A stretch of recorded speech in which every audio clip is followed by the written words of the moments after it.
It's time to talk about papers, Jeff. Okay. And this is the golden age of papers. We have so many papers. We have glossy papers and matte papers, and papers for photo black ink and matte black ink, and with OBAs and without OBAs, and we'll talk about what OBAs are soon. Hot press, cold press. I mean, and from a veritable plethora of manufacturers. Lots of papers. A cornucopia. A veritable cornucopia as well.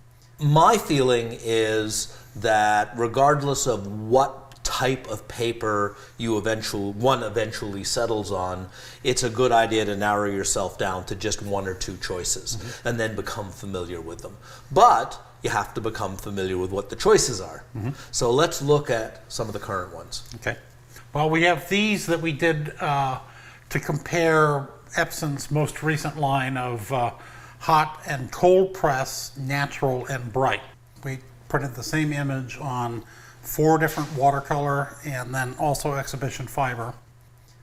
Starting in the upper left, that is the hot press natural. Right, hot press. Feels very smooth, right. Pretty much like a matte.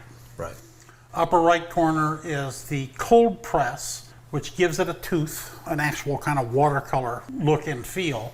Yeah. Also natural. On the lower left is the hot press bright, which has got the OBAs. And then on the lower right is the cold press bright. Right. And you can kind of see that within the constraints of the viewing environment here, that each one has its own kind of look. My inclination is when I print to watercolor paper or non-photo type paper, I like there to be an actual tooth. So if you look in here in the yellows, even the magenta, there is some texture going on that I think helps. Here, you don't have the texture of the paper, but you also don't have the dynamic range of like a photo print. And let me just hold this up. This is the exhibition fiber version. And you can really kind of tell in terms of the color that the dynamic range, the D-max, probably this about uses the photo 2.7. Yeah. And obviously the colors, this you can see this looks a lot whiter. You don't really like exhibition fiber papers. Well, no, the brightness. reason I don't like it is because it has the optical brightening agents, the OBAs, and maybe this is a good time to talk about the whole issue of natural papers, bright papers, and OBAs. So natural papers don't have artificial brighteners, typically. There's no industry They standard. don't have optical brightening agents. Right. Baryta and other kind of non-fluorescing, and that's the critical thing, non-fluorescing brighteners can still help the paper appear whiter. Yeah. And those probably won't have the same propensity for fading that the OBAs will have. See, here's the thing, and this has been discussed many times, but for the sake of completeness, let's discuss it again here, the whole issue of OBAs. Optical brightening agents are, as you just said, they're fluorescing agents. It's the same as the laundry detergent that claims to make your t-shirts whiter and brighter. What they're doing, if you wear one of those t-shirts that's been washed in one of those laundry agents and you go to a disco, you're going to glow under the UV lights. And it's exactly the same thing that's happening here in these papers. Yeah, the actual function is to take invisible light, which is UV, and fluoresce it into visible light, which appears to actually give an increase in the brightness of the paper. Which makes your blacks look blacker. Yes. Because it's all relative. It's a better, greater dynamic range. Exactly. So a dynamic range on the exhibition fiber with the 7900 printer upwards to 2.7. When you go to a watercolor paper, and you can kind of tell the difference, this looks less bright because the top row are natural, the bottom row has brighteners. OBAs, there are 2 different kinds. One OBA that's in the paper, and one OBA that is in the coating. And I'm pretty sure that Epson uses OBAs that are in the paper, not in the coating. The worst case scenario is that the OBAs fade unequally. blotchy. And if the OBAs are in the coating and the coating is not even, then you can actually get blotching. The downside of most OBAs that are in the actual paper will be if you put it behind glass, then you don't get the benefit of the OBAs.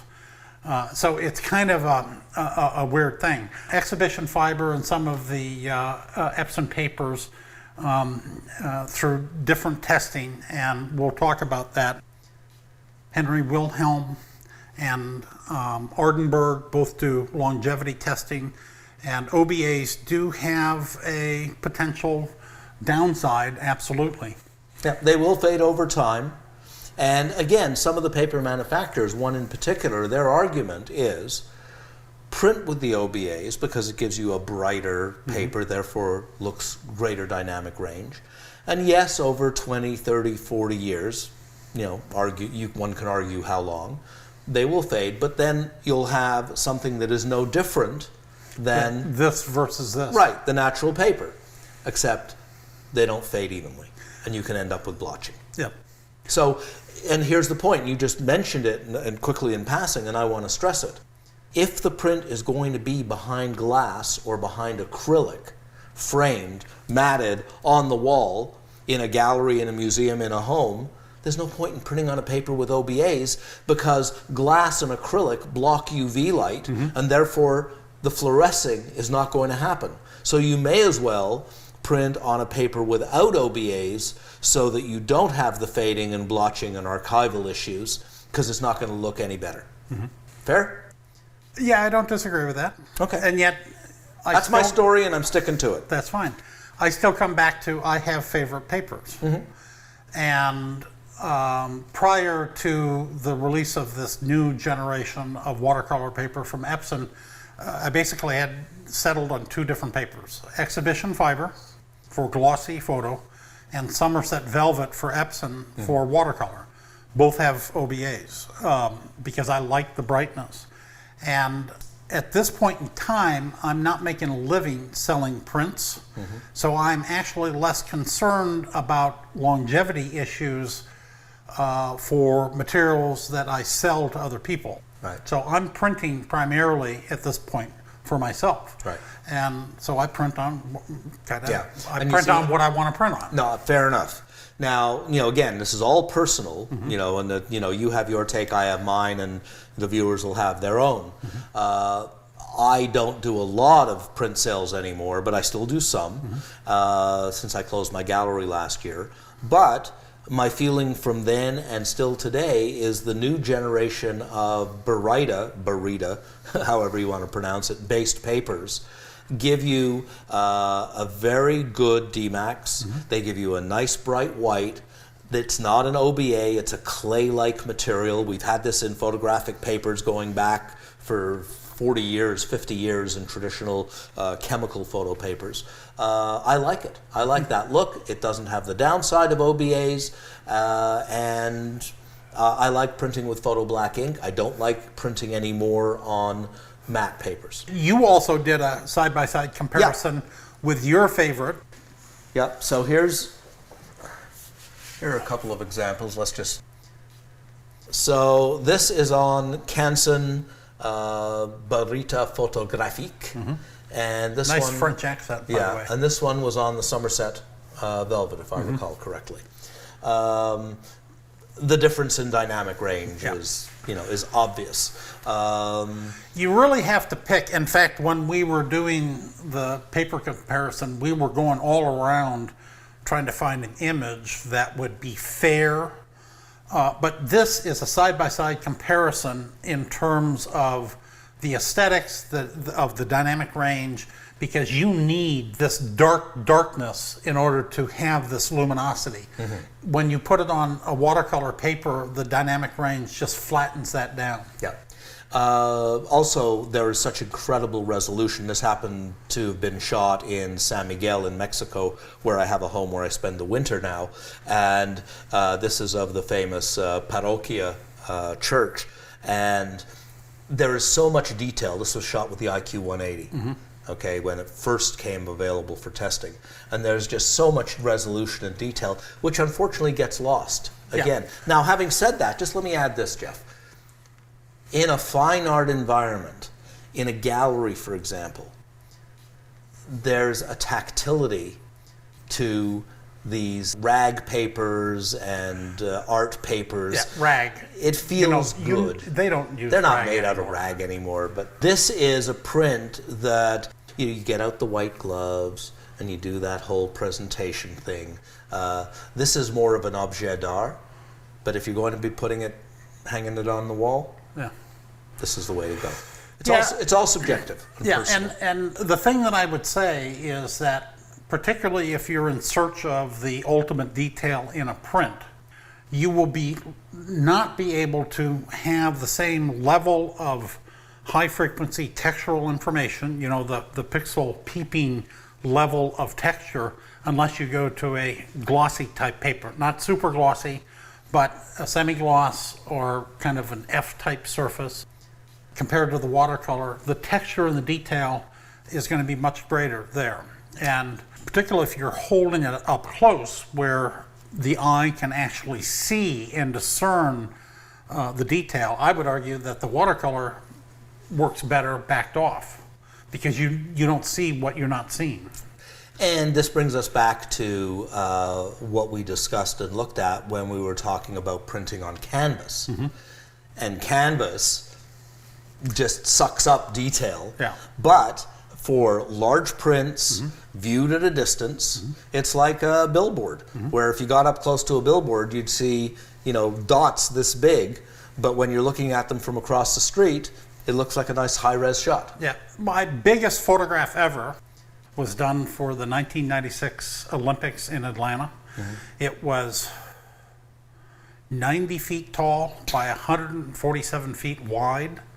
The intended viewing distance was the other side of the Olympic Stadium. Okay. And we were all concerned about how much resolution we were going to need. You know, and I was working at near film resolution, and the printers, it was this great big huge inkjet printing company that basically was doing a big plotter. And they said, no, we only need 60 DPI. And I said, 60 DPI, or are you going to print out at 60 line screen, so I'll give you 120 PPI? I said, no, 60 DPI. You know, the dots are, you know, about the size of a BB. Okay, fine. So, Right. So a lot of that depends upon the intended viewing distance. But that's why I say it's interesting, because I know JP really loves the ultra smooth fine art and has kind of I don't know whether he's going with the natural or the bright. He likes the textural detail of that. And for some reason, his work, oftentimes a little bit more pastel, works very well in a watercolor dynamic range. And that's why there are so many choices. Yeah, too many choices. Well, one could argue too many, but no, the inkjet world has given us so many choices in paper types and paper colors and paper textures. But I would just caution viewers that experiment, buy some sample packs, look at what's available, but then narrow down to maybe 2. And get to know those, become really familiar with them, so that when you have an image on the screen, you say, yeah, I'm going to print it on that, because you know what it's going to look like. Yeah, I think that's very good advice, because a lot of people have this tendency of not knowing what they want based upon the fact that when you get a paper, a sample pack, for example, doing a couple prints doesn't give you a real indication of how far you can push on a given paper. So if you only do a couple of prints on a style of paper, you're only going to get a general idea. You're not going to really get to know that paper and be intimate with what it can do. Become intimate with your paper. Yes. And let's leave it at that. Okay.